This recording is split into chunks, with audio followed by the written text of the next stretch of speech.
প্রিয় শিক্ষার্থী বন্ধুরা, আসসালামু আলাইকুম। আশা করি আপনারা সবাই ভালো আছেন।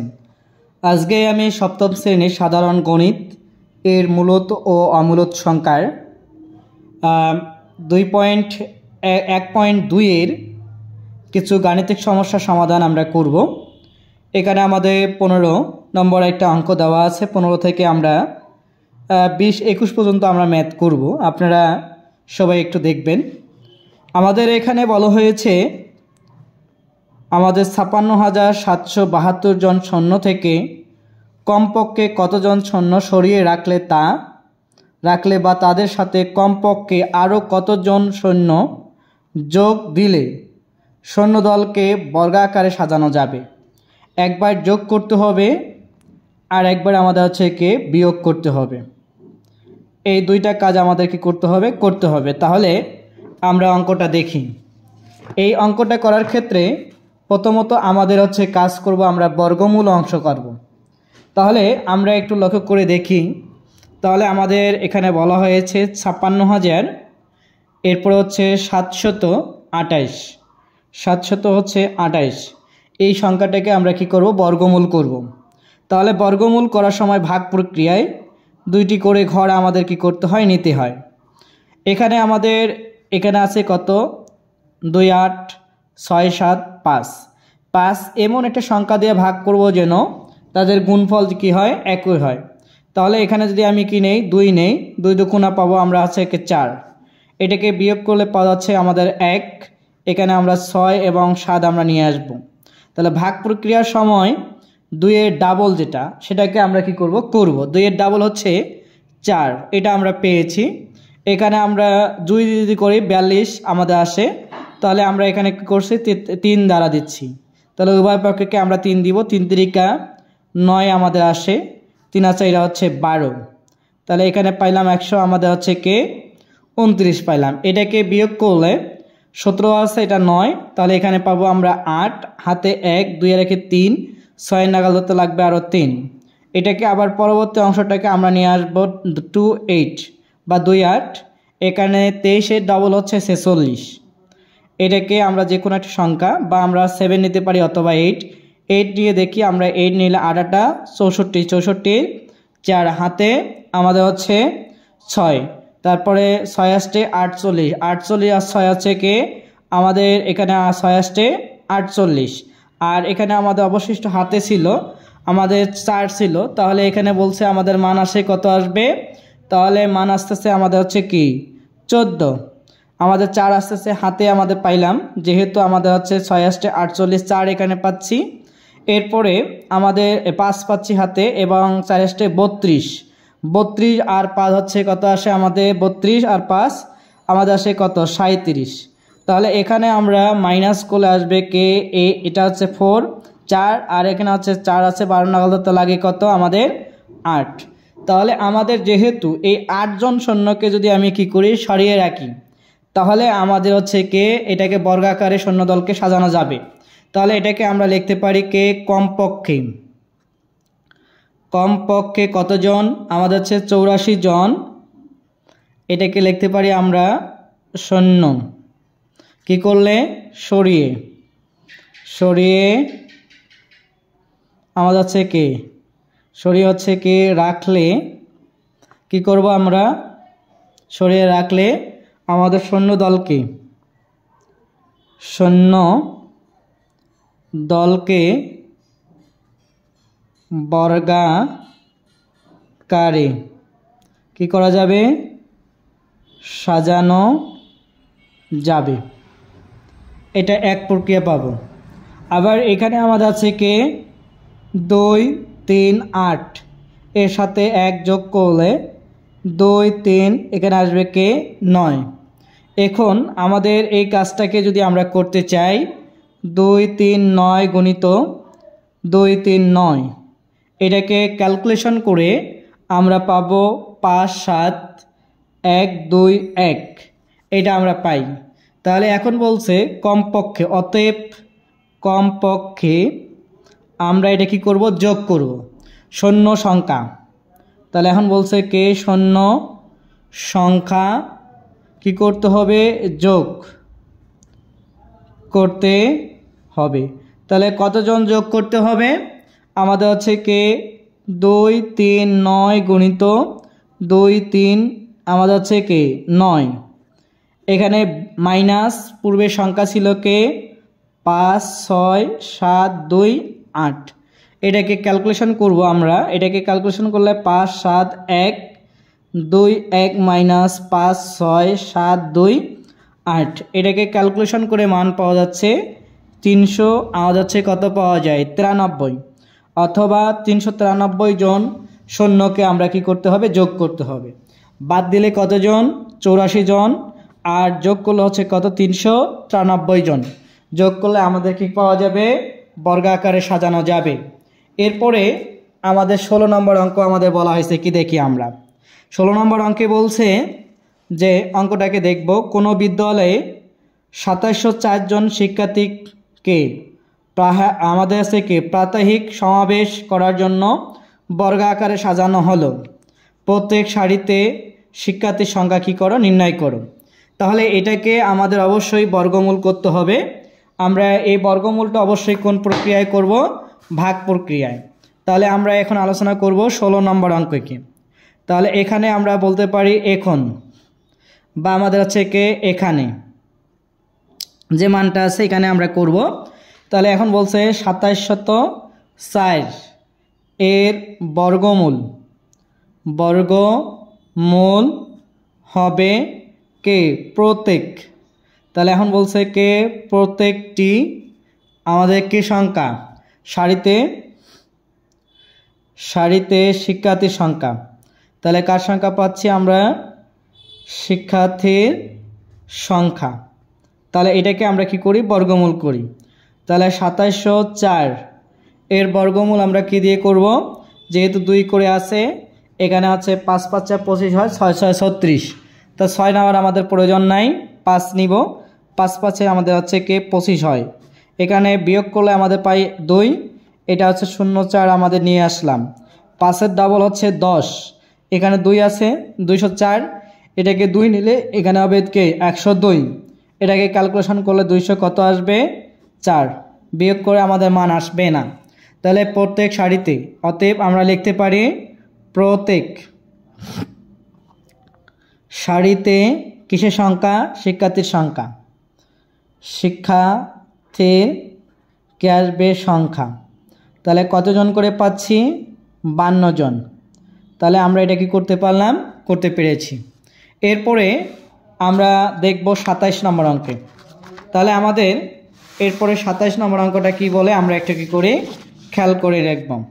আচ্ছা, তাহলে 27 নম্বর অঙ্কটাতে আমরা যে 17 নম্বর অঙ্ক আমাদের বলছে একটি সমবায় সমিতির যতজন সদস্য ছিল প্রত্যেককে 20 টাকা করে চাঁদা দেওয়ায় মোট চাঁদা আসে 20,480 টাকা হলে ওই সমিতির সদস্য সংখ্যা কী করো?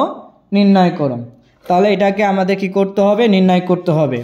অঙ্ক নাম্বার হচ্ছে আমাদেরকে 17 নম্বর অঙ্ক। তাহলে 17 নম্বর অঙ্কটাকে আমরা কি করব? এখন করব।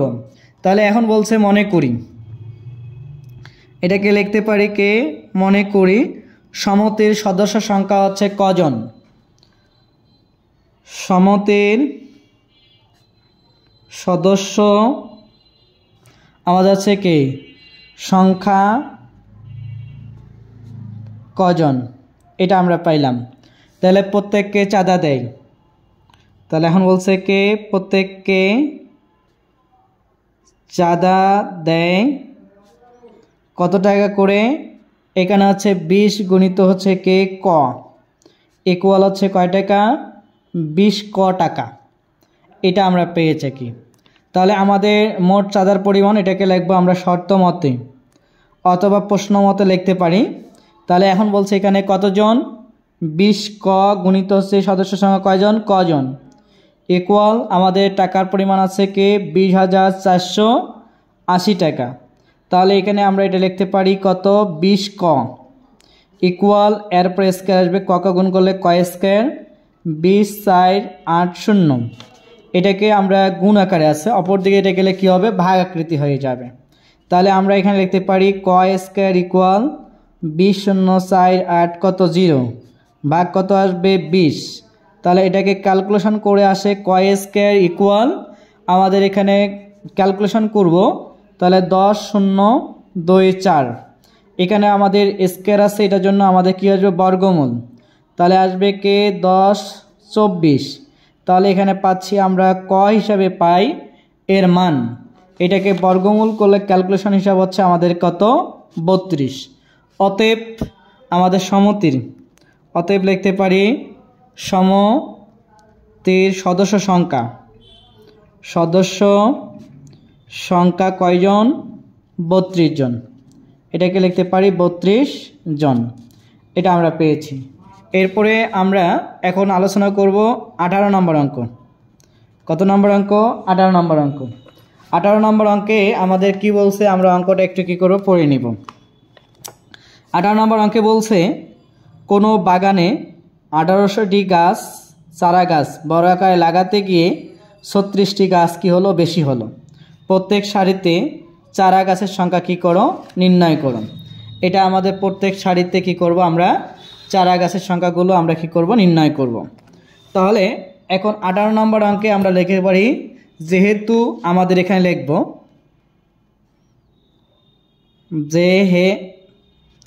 আমরা লিখতে পারি যেহেতু আমাদের হচ্ছে কি এখানে 1800টি কি আছে চারা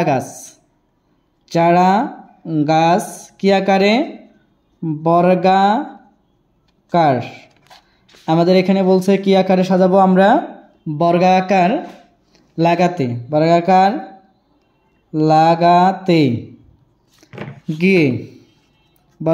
লাগাতে গিয়ে কত আছে 36টি আমাদের বেশি হয়, গাছ কি থেকে বেশি বা অবশিষ্ট হয়ে থাকে, তাই আমরা কি লিখলাম বেশি হয়।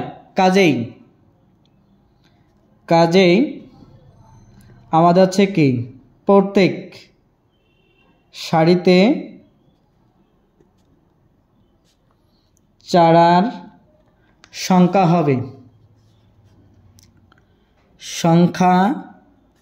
হবে এখানে হচ্ছে কি 1800 - 36, এটাকে ক্যালকুলেশন করে আমাদের পাওয়া যায় 1764। আমাদের হচ্ছে কি এর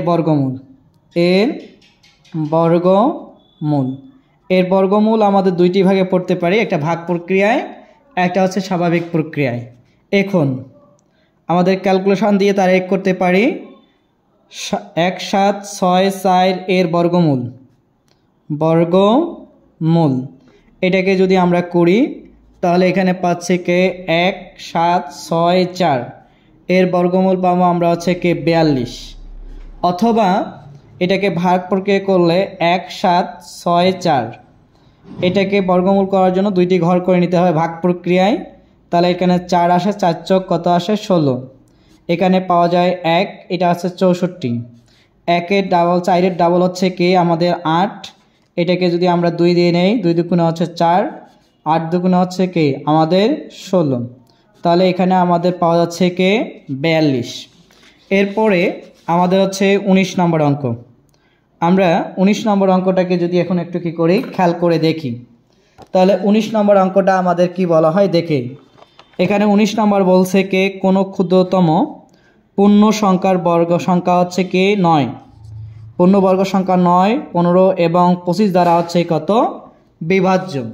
তাহলে এই সংখ্যাটাকে আমরা কি করব লিখব। তাহলে এখানে আমাদের কি আছে 15, তারপরে হচ্ছে কি 9 আগে 15, তারপরে হচ্ছে কি আমাদের 25। এর হচ্ছে কি লসাগুই হবে, এর লসাগু হবে নির্ণয়। তাহলে নির্ণয় হচ্ছে কি ক্ষুদ্রতম সংখ্যা, এটাকে আমরা লিখতে পারি কে সংখ্যা লিখতে পারি। তাহলে ক্ষুদ্রতম সংখ্যা আমরা কি করব লিখতে পারি। তাহলে এখন এটার কি করব আমরা লসাগু করব। 9, 15, 25 এটা লসাগু করতে গেলে 3 দ্বারা যায়, 3 তিরিকা 9, 3 5 15, 25 কে 25। এটাকে এখন যদি আমরা কি করি 5 দ্বারা করি, 3 3 আসবে, 5 কে 5, 5 5 25। তাহলে অতএব এখানে আছে 9, 15, 25 এর লসাগু ইকুয়াল লিখব 3 গুণিত 5 গুণিত 3 গুণিত এটা হচ্ছে 5। এটাকে আমরা করলে এটা পান পাওয়া যায় আমাদের হচ্ছে কি 225। তাহলে অতএব নিত্যতম ক্ষুদ্রতম সংখ্যা হচ্ছে কি হবে 225। এরপরে আমরা যদি 20 নম্বর অঙ্কের দিকে তাকাই, 20 নম্বর অঙ্কে আমাদের কি বলছে এটা আমরা দেখব। তাহলে আমরা এখন 20 নম্বর অঙ্কটাকে কি করব দেখব। 20 নম্বর অঙ্ক আমাদের কি বলছে দেখি। একটি ধান খেতে ধান কাটতে শ্রমিক নেওয়া হলো। প্রত্যেক শ্রমিক মজুরি সংখ্যা তাদের সংখ্যার হচ্ছে কত 10 গুণ। দৈনিক মোট মজুরি হচ্ছে 6250 টাকা হলে শ্রমিকের সংখ্যা কি করো বের করো। তাহলে আমাদের প্রথমত কথা হচ্ছে যাকে বাইর করতে বলবে তাকে আমরা কি করব মনে করি লিখতে হবে। তাহলে এটাকে আমরা লিখতেছি কে মনে করি। কার সংখ্যা আমাদের হচ্ছে কি মিকের সংখ্যা। আমরা এটা ধরলাম কজন। তাহলে এখন বলছে প্রত্যেকের মজুরি। তাহলে এখন বলছে প্রত্যেকের এখানে হচ্ছে কি মজুরি। তাহলে কার হবে এই সদস্য সংখ্যার 10 গুণ। 10 গুণিত কি আসবে ক ইকুয়াল কয় টাকা 10 ক টাকা পাবো আমরা। এটা আমরা পাওয়া যাচ্ছে। তাহলে আমাদের এখানে আছে কি মোট টাকাটা হচ্ছে শর্ত মতে লিখব। শর্ত মতে এখানে আছে কি 10 ক গুণিত হচ্ছে সদস্য সংখ্যা কজন ইকুয়াল আমাদের টাকা ছিল 6250 টাকা। এটাকে ক্যালকুলেশন করে আমরা পাই 10 ক এর স্কয়ার ইকুয়াল 6250 টাকা। এখানে 10 দ্বারা ভাগ করলে ক স্কয়ার ইকুয়াল 6250 ভাগ কে আসবে 10। তাহলে বা ক স্কয়ার ইকুয়াল এখানে আমরা পাবো 600 কত আসবে 25। এটাকে যদি আমরা কি করি বর্গমূল করি তাহলে রুট ওভার কি আসবে 625। এটাকে ক্যালকুলেশন হিসাব করলে আমাদের মান আসে কে 25। তাহলে অতএব আমাদের লিখতে পারি কে অতএব শ্রমিকের সংখ্যা কতজন হবে সংখ্যা 25 জন। এটা আমরা কি করব পেয়ে থাকব। এরপরে আমাদের হচ্ছে কে 21 নম্বর অঙ্কটা আমরা কি করব একটু দেখে নিই। তাহলে এখন আমাদের 21 নম্বর অঙ্ক কি বলা হয় দেখি একটু। এখানে বলা হচ্ছে কে দুইটি ক্রমিক সংখ্যার বর্গের অন্তর 37 হলে সংখ্যা দুটি কি করো নির্ণয় করো। তাহলে আমাদের ক্রমিক বলতে ধাপ এবং ধাপ আসবে। তাহলে মনে করি এখানে লিখতে পারি কে মনে করি ক্রমিক আমাদের হচ্ছে কি ক্রমিক সংখ্যা দ্বয় যথাক্রমে ক্রমিক সংখ্যা দ্বয় যথাক্রমে একটা যদি আমাদের কি আসে ক আসে তাহলে অপরটি আমাদের আসবে কে ক প্লাস কত আসবে 1। তাহলে শর্ত পেয়েছি। তাহলে এখন বলছে এদের যোগফল বর্গের শর্ত মতে লিখব আমরা। তাহলে এখানে আছে কে ক প্লাস 1 এর উপরে কি করব আমরা স্কয়ার প্লাস কে আসবে ক স্কয়ার। আমাদের যেহেতু এখানে একটা বিষয় আমাকে খেয়াল রাখতে হবে অন্তর বলছে তাই আমরা কি করব বিয়োগ দিব। কত আছে 37 আছে। তাহলে এটাকে আমরা প্রথম স্টেপটা এটা সূত্র হয় ক স্কয়ার প্লাস 2 ক আমাদের হচ্ছে 1 1 এ হলে 1 এ হয় প্লাস 1 1 এর উপর স্কয়ার দিলে যা আছে তাই হয় প্লাস মাইনাস কে আসবে ক স্কয়ার ইকুয়াল কত পাওয়া যায় 37। তাহলে বা প্লাস এবং মাইনাস কি যায় ক্যান্সেল 2 ক প্লাস 1 ইকুয়াল কত পাবো আমরা 37 পাবো। এটাকে এখন আমরা করব। তাহলে 2 ক ইকুয়াল 37 মাইনাস এটা প্লাস আছে অপর পাশে আসলে কি আসবে মাইনাস যোগ আছে অপর পাশে আসলে কি আসবে বিয়োগ। তাহলে 2 ক ইকুয়াল পাবো এখানে আমরা হচ্ছে 36। তাহলে বা ক ইকুয়াল পাবো আমরা 36 ভাগ কত পাবো 2। তাহলে এখানে মান পাচ্ছি ক ইকুয়াল তাহলে এখানে পাবো আমরা 18 দুগুণা কত আসে 36। তাহলে আমরা হচ্ছে কি অতএব এবং লিখতে পারি এবং ক প্লাস কে যে বলো দেখি 1 ইকুয়াল ক মানে 18 পাইলাম যোগ 1 ইকুয়াল হচ্ছে কে 19। তাহলে অতএব সংখ্যা দুটি একটা কি আসবে 18 ও একটা আসবে কি 19। এভাবে আমাদের প্রতিটি অধ্যায়ের ম্যাথের সলিউশন পাওয়ার জন্য আমাদের চ্যানেলটিকে সাবস্ক্রাইব করে নোটিফিকেশন বাটন অল করে পাশে থাকবেন। আসসালামু আলাইকুম রহমতুল্লাহি ওয়া বারাকাতুহু।